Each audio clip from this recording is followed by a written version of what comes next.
అదే RTV app వార్తల్ని క్షణాల్లో చదివే అవకాశం ఉంటుంది. ఒక న్యూస్ పేపర్, ఒక టెలివిజన్ ఛానల్ మీ చేతుల్లో ఎప్పుడూ ఉంటాయి. 1వ తేదీన తెలుగుదేశం, జనసేన, బీజేపీ అందరూ కలిసి ఒక మేనిఫెస్టో రిలీజ్ చేయడం జరిగింది.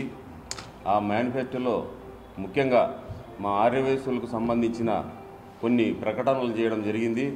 అందులో ఆర్యవైశ్య కార్పొరేషన్కు తగు మేరకు నిధులు కేటాయింపు, చిరు వ్యాపారులకు వడ్డీ లేని రుణాలు, స్వేచ్ఛాయుత వాతావరణంలో వ్యాపార నిర్వహణ, కన్యకా పరమేశ్వరి అమ్మవారి ఆత్మార్పణ దినోత్సవాన్ని అధికారిక కార్యక్రమంగా చేపడతాము. ముఖ్యంగా ఆర్యవైశ్య కార్పొరేషన్కు తగు మేరకు నిధులు అని అంటే గతంలో 14 నుంచి 19 సంవత్సరంలో చంద్రబాబు నాయుడు గారి తెలుగుదేశం గవర్నమెంట్లో నంద్యాల బై ఎలక్షన్ జరిగింది. నంద్యాల బై ఎలక్షన్ సందర్భంగా నంద్యాలలో ఆర్యవైశ్యుల ఓట్ల కోసము ఆర్యవైశ్య కార్పొరేషన్ ఏర్పాటు చేశారు. ఈ సందర్భంగా వీళ్ళు చేసే తప్పుడు ప్రచారం ఏంటంటే 30 కోట్ల నిధులు ఆర్యవైశ్య కార్పొరేషన్కి ఏర్పాటు చేసినారు. దీని ద్వారా చిరు వ్యాపారులు, మిగతా వారికి వడ్డీ లేని రుణాలు ఇచ్చామని అబద్ధపు ప్రచారాలు చేస్తున్నారు.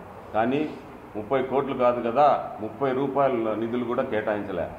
అప్పట్లో కార్పొరేషన్ ఏర్పాటు చేసినారు. కార్పొరేషన్ ఏర్పాటు చేసి ప్రమాణ స్వీకారోత్సవానికి కూడా నోచుకోకుండా ఇమీడియట్గా ఒక వారం తర్వాత ఎలక్షన్ కోడ్ రావడము, అది మర్చిపోవడము, దాని తర్వాత జగన్మోహన్ రెడ్డి గారు ప్రభుత్వం ఏర్పాటు చేయడము, జగన్మోహన్ రెడ్డి గారు ఆర్యవైశ్య కార్పొరేషన్ ఏర్పాటు చేశారు.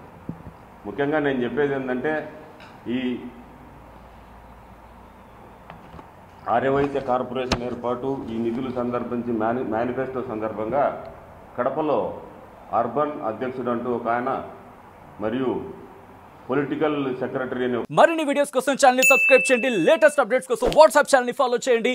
అండ్ లింక్ డిస్క్రిప్షన్ లో ఉంది.